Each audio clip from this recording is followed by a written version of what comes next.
First at 10, another tornado touches down in Missouri, this time in Jefferson County. In the last hour, viewers have sent in our first images of the storm and its aftermath.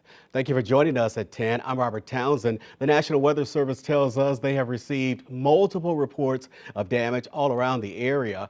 5 Your Side's Megan Kernan is there now with a first-hand look at the tornado's impact. But first, let's get right over to meteorologist Gary Frank, who's been tracking this system all afternoon. Gary. Yeah, good evening, Robert. We talked about it at 5 and 6 o'clock specifically. We were following these storms in central Missouri. There was no watch. There were really only one severe thunderstorm warning, but we talked about just some of the characteristics that we looked at and the environment they were. Not favorable, once again, but like that tornado the other day in Chesterfield, all of a sudden you start to see some of these storms rotating, and then within minutes, a tornado develops. So I wanted to show you what this looked like throughout the last 6 hours. From Jeff City all the way moving to the south across 44, it was that one lone area of storms. And now we'll zoom in on it. I want to loop this a little bit more. Watch this from Rich Woods into DeSoto. You can start to see these storms develop right after about 6:30, 7 o'clock. You'll see this right about 6:30. Watch these storms get on the end and start to rotate a little bit. And for about 15 to 20 minutes, we had that tornado on the ground. And you'll see this here specifically as I switch the wind products here. You'll see that from watch that red just right about there, and I'll let that loop again from Rich Woods, in between Rich Woods and Fletcher, that worked its way south of 21. I'll let that loop once again. You can really see where that is. Watch that just right there's that area. That's where we had the tornado. And then also, not all the time do we see this, but it was lofted. We had enough debris that was lofted up. As we look at this debris detector, that's a different portion of our radar that we're able to see debris being lofted up in the atmosphere. And not only did we see that, we just showed you the video. So we had confirmation not only from the radar from that, but also the fact that we had pictures and videos and emergency managers telling us this tornado was on the ground.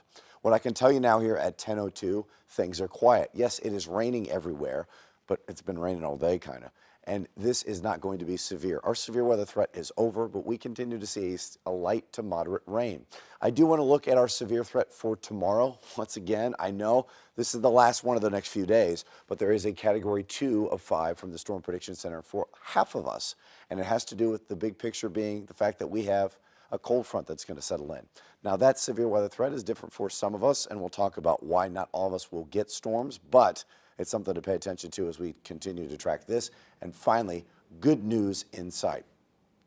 Gary, thanks. We'll check back with you in a few minutes. Megan Kernan is live in DeSoto near where the tornado came through. She's been speaking with first responders in the area. Megan, what are you learning there tonight? Yeah, that's right, Robert. We are an hour away from downtown St. Louis in Jefferson County, where the local emergency management confirmed that a tornado did touch down near us. Now, right now, we are in DeSoto off of Highway 21, where we are speaking to the fire chief of DeSoto Rural Fire District. What can you tell us? We had a small tornado this evening that hit a path about 150 or so yards wide. Probably about a 7-mile stretch of it. There's 53 structures that we've identified in the path of that storm. Of that 53, 12 we have confirmed are significantly damaged or destroyed. No injuries. Then the rest of the damage is, of course, power lines and trees and things like that. And now the damage to these homes, you mentioned earlier how this is a very rural area, so it might be difficult to even get to some of these homes for your crews, right? Yeah, so our crews had to cut their way into some of the areas.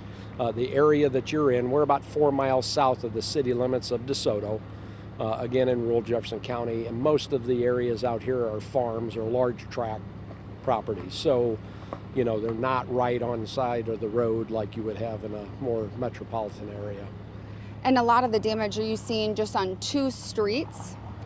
2 areas, so yeah, 2 streets. The Big River Heights area is the most significant area of damage that we have. And pretty adjacent to that is where we believe it actually started. And then the Wilson Hollow area, which is directly next to where we're at here, also has some significant damage also. And then again, in between is more minor damage. We have a lot, it's a very hilly and rural area, so it likely is bouncing back and forth and changing on damage. The weather people will confirm all those things, I'm sure, tomorrow. So.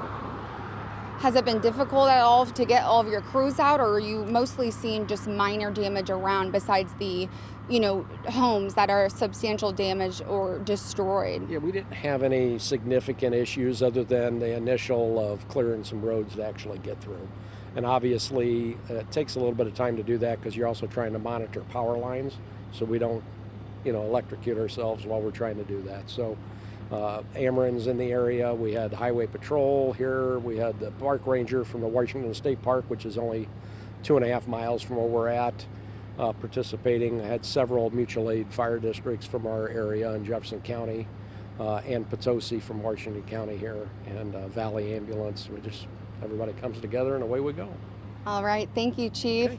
Well, what we know from that is no injuries, thankfully, and 12 structural damage to 12 buildings and homes that were either destroyed or have substantial damage. Now, we do know that the National Weather Service is sending a team down here sometime tomorrow to survey this damage. Of course, we will keep you updated once we learn more about this tornado. Live in Jefferson County, Megan Kernan, 5 on your side. Thankfully, no injuries there again, Megan. Thank you. You can always get the latest weather updates sent straight to your phone. Just text the word weather to 314-425-5355 and we will send you a link.